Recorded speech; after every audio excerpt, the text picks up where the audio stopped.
I didn't want to feel anything anymore. That's the plain truth. After I buried my husband with my own hands in the dry brush along the New Mexico border, something in me died along with him. I lost more than just a man I loved. I lost my will to keep living.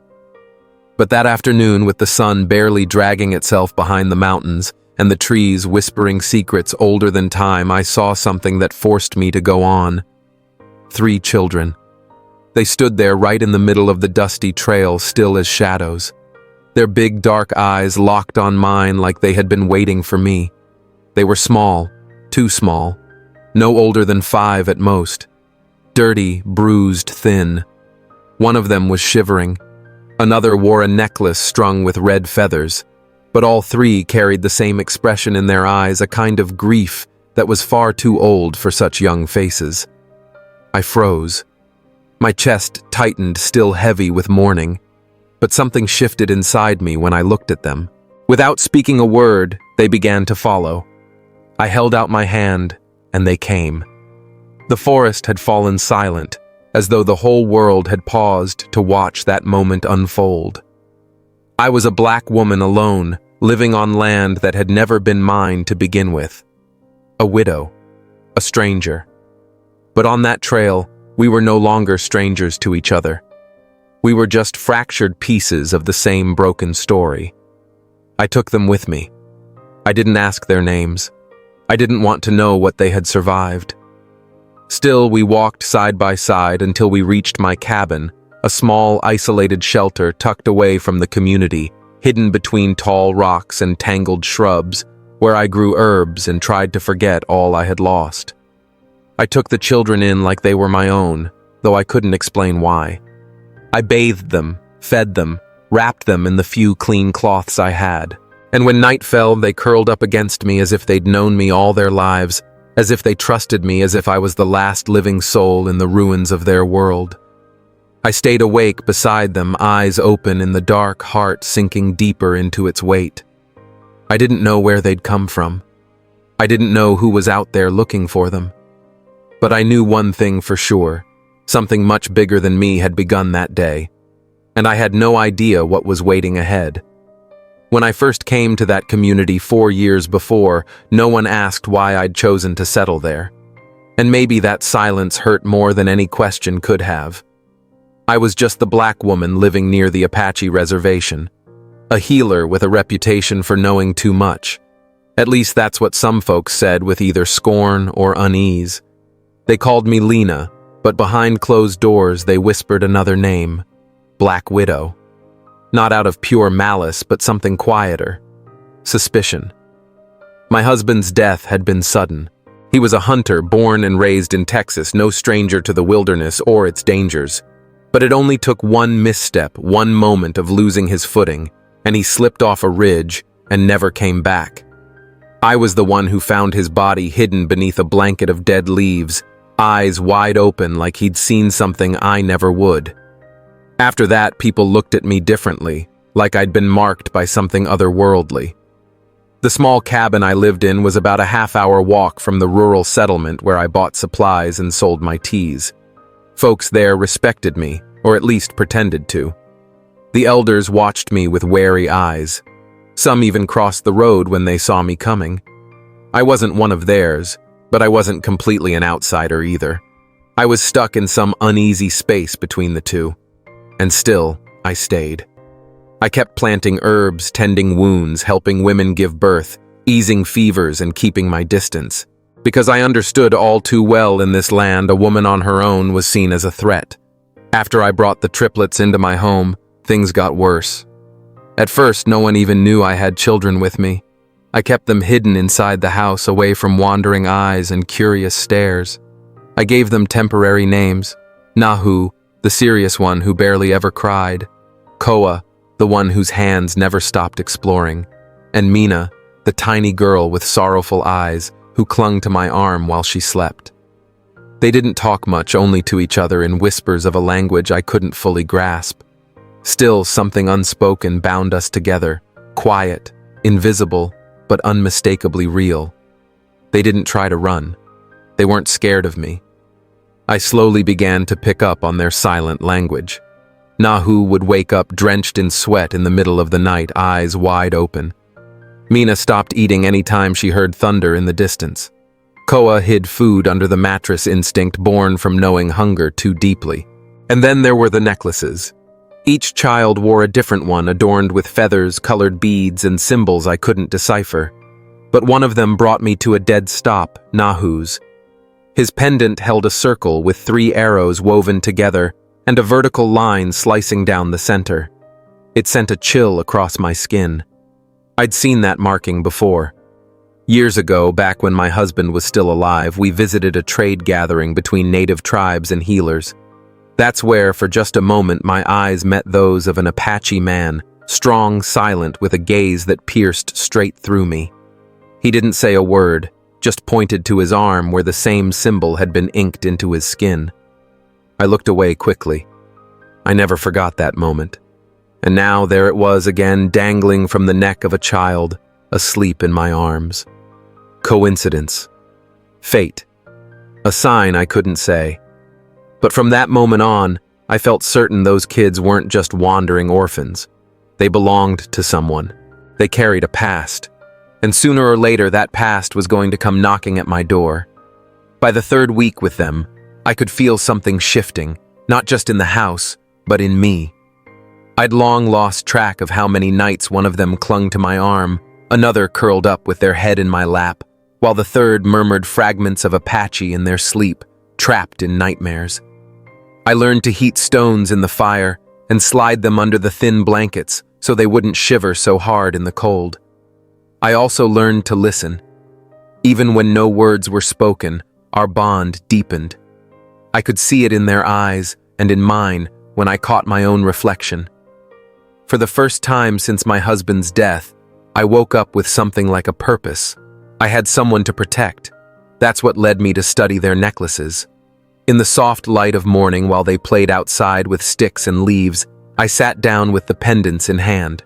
I took a sheet of paper and began sketching the symbols. I spent hours trying to remember where I'd seen each detail. That's when it hit me. The warrior I had crossed paths with all those years ago. He wasn't just anyone. I remembered the trade fair, the hum of voices swapping seeds, pelts, tobacco, and the silence of that man. Tall, broad-shouldered eyes, dark as a moonless night.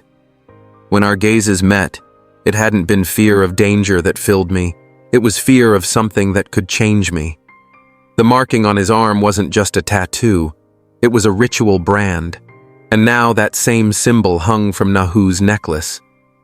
I decided to visit an elder in the village, Miss Ramira, a talkative old woman who tended to overshare after a bit of boldo tea. I brought her a bundle of herbs as a gift. Carefully, I asked about the symbol. She nearly choked on her drink. It took her a while, but eventually she spoke. That mark belongs to a line of warrior leaders, the ones who protect the clan with their lives. Very few ever earn it. It's not something you're given. It's something you fight for. I asked her, trying to keep my voice steady. Have you seen that symbol before? She looked at me with hard, searching eyes as if weighing whether to lie. A few years back, she said slowly, one of ours was called to treat an injured man. Apache. He had that mark. They say he survived 3 days of torture by a rival clan. Walked back alone through the forest. No one's forgotten him since. His name was Tarane. And the moment I heard it, it hit my ears like a clap of thunder, not because I had known him, but because something deep within me beyond reason told me he was the father of those children. I walked back home trembling. The sky was streaked in crimson and gold, and the 3 of them were running between the trees, laughing. It was the most beautiful and most dangerous scene I had ever witnessed. They were his. That man, that silent warrior lost in time, would return. And when he did, everything would shift. His name began to haunt me, Tarane. After that talk with Miss Ramira, my nights changed. Sleep became shallow, interrupted, like I was waiting for someone I hadn't yet met, and I was. I started paying closer attention to the triplets. The way they moved the features in their faces, there was no denying it. They came from a bloodline carved by strength, legacy, and battle. Children of a warrior.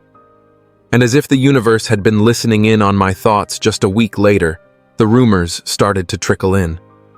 In the village, one of the young men who transported grain to a northern settlement came back unsettled. He said that up in the mountains, he saw a tall man, face marked with scars, carrying the weight of death in his posture. An Apache, he told someone in a hushed tone he barely speaks, but his eyes, they look like war. I didn't need confirmation. I knew. Taranay had come back. But what was he coming back to? Among some of the elders, his story was no secret. He wasn't the type to ask permission, he simply acted. Months earlier, he had left in search of a rival group that had raided his clan, taking lives and burning homes. No one knew if he survived. Many believed he had died, but he hadn't. He lived. And when he returned, he found devastation. His home reduced to ashes, and his children gone. They said he stood there for a long time staring at what little remained of his cabin, holding a necklace identical to the one Nahu wore. He didn't cry. He didn't scream. He simply closed his eyes as though speaking to the spirits of those who had passed. He went to the tribal council seeking answers, but all he got in return were vague words and heavy silence. Some whispered that white raiders had taken the children. Others blamed spirits. A few suggested they were dead. But him, he didn't believe that. A father knows, and Taranay knew. Meanwhile, back at home, the children began to change. Nahu started sneaking out at night, climbing the hill behind the house and sitting there staring up at the stars. Koa became restless. Mina started crying without explanation. It felt as if something inside their blood was waking up, responding to a force unseen, something calling to them, something drawing closer. The morning I learned he had returned to the tribe, a knot formed in my throat that I couldn't swallow down.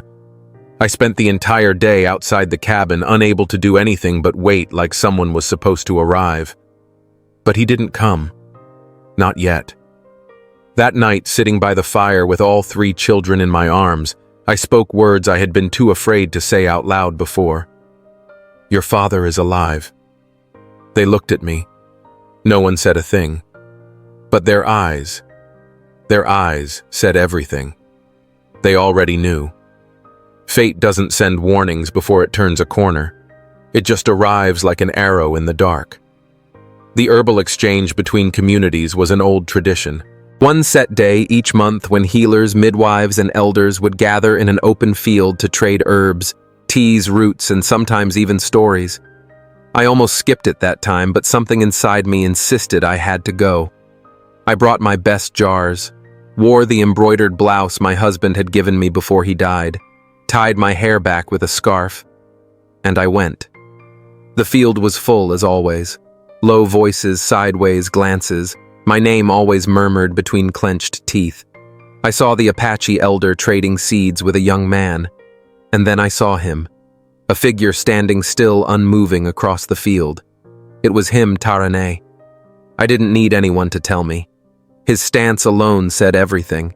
He moved like a man who had spent years walking alone, always alert, eyes sharp, like a predator protecting what little was left of his world. His face bore the story of pain in the form of deep scars, but his eyes, oh, those eyes, they hadn't aged a single day. They were exactly the same ones I had looked into at that trade fair all those years ago. The same eyes now scanning the crowd, searching. And the moment someone leaned in to whisper something into his ear, everything around us came to a halt. I saw him turn his face slowly, deliberately toward me. But it wasn't just his face that shifted. The entire world tilted. Time froze in its tracks. He looked at me as if I were either an answer he had spent years looking for, or a threat he couldn't yet name. And then he started walking. Each step was steady, unhurried. People instinctively moved aside, clearing a path as he approached. Then, he stopped right in front of me. Neither of us said a word. "You're the woman keeping 3 Apache children," he said, not as a question, but as fact. "I'm the woman who found 3 children left alone in the woods," I replied. My voice came out steadier than it should have, considering how hard my insides were trembling. He stared at me for a long time. The silence between us was thick, like it carried every unspoken word from the past that loomed around us. He didn't need to say anything else. His eyes said it all. "They're my children." I nodded, not because I was agreeing, but because I could feel he needed to claim those words aloud. That was all he had left. "They're alive. They're safe," I added. "You took them from me," he said. "I saved them," I answered. His jaw clenched. His face tightened. His eyes filled with tears, but he didn't let them fall. "Where are they?" "With me." In that moment, I could see every part of him fighting not to run. But he didn't. Because when a man like Taranay has lost everything, he learns not to let pain spill out. He learns to carry it silently. "They cried for you," I said, my voice lower now. "Every night." He closed his eyes. And there, right in the middle of that crowded fair, two worlds collided: the world of a grieving woman and the world of a warrior who returned too late. The reunion would happen that night, and I already knew it wouldn't be gentle or easy. That evening, I waited for him outside the cabin. The children were inside, fed and sleepy, but I couldn't relax. My heartbeat thudded in my chest like it knew a storm was coming. Taranay arrived silently. I didn't even hear his steps. He was like part of the forest itself. He walked closer, slow but with purpose, eyes locked on the cabin door. The pain on his face was so raw I nearly reached for him, but I didn't. "They're inside," I whispered. He nodded, took 2 steps forward, then stopped. "How did you find them?" The weight of that question was like a verdict. I took a deep breath. They were alone on the trail in Dry Valley. Dirty, hungry, too weak to keep going. I looked into his eyes. I didn't know who they were. I only knew they needed someone. He didn't say thank you. He didn't say sorry. He simply walked past me. Went inside. I stayed where I was. The creak of the door sounded like a scream. And then silence. The deepest, most soul-piercing silence I'd ever known. Until I heard a sob. Then another. And another. The children had recognized him. Mina was the first to run into his arms, tears streaming silently, her little face pressed against his chest. Nahu, always the quiet one, completely broke down as he clung to his father. Dad Koa whispered, trembling, unable to decide whether to move or cry. Taranay collapsed to his knees, wrapped in all 3 of them. The tears finally came. I didn't go in. That moment belonged to them. Hours later, he came out. His eyes were red, but his expression was calm. "They're okay. You looked after them." I did what anyone would have done. "No," he said, meeting my eyes with something real in his gaze. "Not everyone would care for children who aren't theirs, especially ones who don't come from their people." Maybe that was his way of saying thank you. But the words that followed wiped away any trace of gentleness. "Still, you didn't say anything. You stayed with them. You hid them. I didn't hide them. I protected them." From whoever left 3 kids alone in the wilderness, I snapped. The words were out before I could stop them. And they cut deep, but it was the truth I felt. He frowned and stepped back. From that day on, a quiet, tense dance began. He came to see the children. I let him. But there were no conversations, just long, guarded looks. The mistrust between us hung in the air. He believed I'd crossed a line. I believed he'd failed them.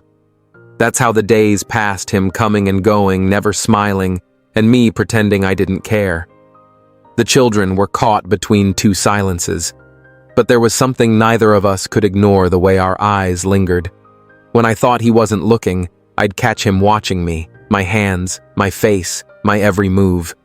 And when I turned away, I could feel how close his presence was. Something shifted. Beneath the bitterness, there was respect. In the heart of all the hurt, there was something like recognition. We had both lost so much, and maybe that's why we understood each other. But understanding isn't the same as forgiveness. Not yet. It started with whispers. As usual, people in that community didn't need facts to start spreading suspicion. All it took was a strange glance, a nameless rumor, or an unexpected closeness. And now, a black woman lived with 3 Apache children, and their father came and went like he belonged there. That was all it took. Within the first week, I noticed the looks. Women who used to buy my teas stopped coming. Men who once nodded in greeting now crossed the road. At the market, I heard someone mutter the word, witch. It wasn't the first time. Things weren't any better on Tarane's side of the reservation either. The tribal council summoned him for a meeting. They tried to pressure him into taking the children away from me. They said I was pulling them away from their heritage, that my way of raising them was too confusing for future warriors. You're mixing their blood with a woman who doesn't know our pain, they told him. But they were wrong. Tarane already knew what they didn't. I knew pain. It was all I'd ever known. One night he showed up at my door, furious eyes burning like coals. He had just come back from a tense meeting with the elders. "They want me to take the boys away from you," he said flatly. "And what are you going to do?" "I don't know." He paced back and forth. "They're right about some things. They need to learn our language, our stories." But I asked, "But what?" He looked at me, and this time his gaze was different. "But they love you. They sleep better with you nearby. And that's not something they can be taught anywhere." The next morning, things reached a boiling point. Someone had scratched expulsion symbols into my front door. A message loud and clear, "Leave." Hours later, while I was returning from the spring with a bucket of water, 2 men surrounded me. One spat on the ground, the other sneered. "Traitor. First with a white man, now with an Apache. No wonder everyone around you dies." I froze. The bucket slipped from my hand. Their words landed like blades. But before I could even react, Dane stepped out from the trees like a shadow, like a storm. He didn't yell. He didn't lay a hand on them. He simply placed himself between me and the men. "If you ever touch her again," he said, "I won't talk. I'll act." The men backed off, but not before making their threat. "We'll tell the council. You're going to pay for this." That was the moment the line snapped. That night, the entire house was steeped in tension. The children felt everything. Mina developed a fever. Koa cried himself to sleep. Nahu stood at the window all night, unmoving. Tarane sat beside me near the fire for the first time, truly close. He held a handful of herbs, unsure of what to do with them. "That's guaco," I said. "Is it good for fever?" he asked, glancing over. I nodded. "Want me to teach you?" I spent the next hour walking him through the steps, how to boil it, strain it, store it properly. He watched every movement, silent, focused. And when it was done, he whispered, "They're all I have left. But you saved everything I had left of me." I didn't sleep that night, because in the stillness I realized something deeper was unfolding, and along with it came the fear of what was still to come. For weeks, the air had shifted from suspicion to threat. Tarane knew that by standing up for me in front of everyone, he'd crossed a dangerous line. Now the tribal council was split.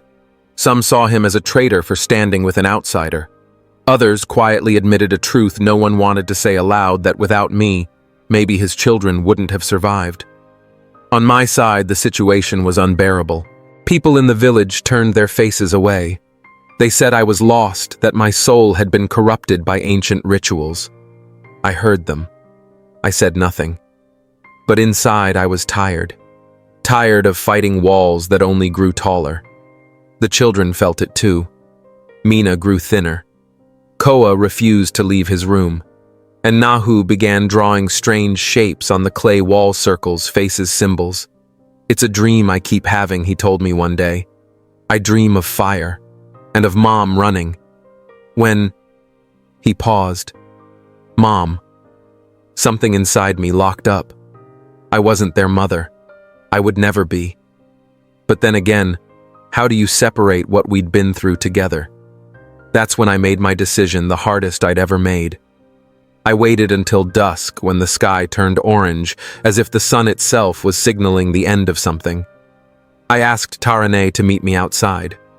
"I'm leaving," I told him. He didn't respond right away, just stared, trying to tell if I meant it. "They're your children. You have every right to raise them." I was just passing through. "Don't say that," he said quietly. "It's true. I came into their lives by accident. But now if I stay, I'll only hurt them. And myself. You need to take them back. To your tribe. To their roots." "They don't have a tribe anymore," he said, his voice flat. "I was exiled." Silence followed. The council made its decision. "I'm not allowed back. I chose you.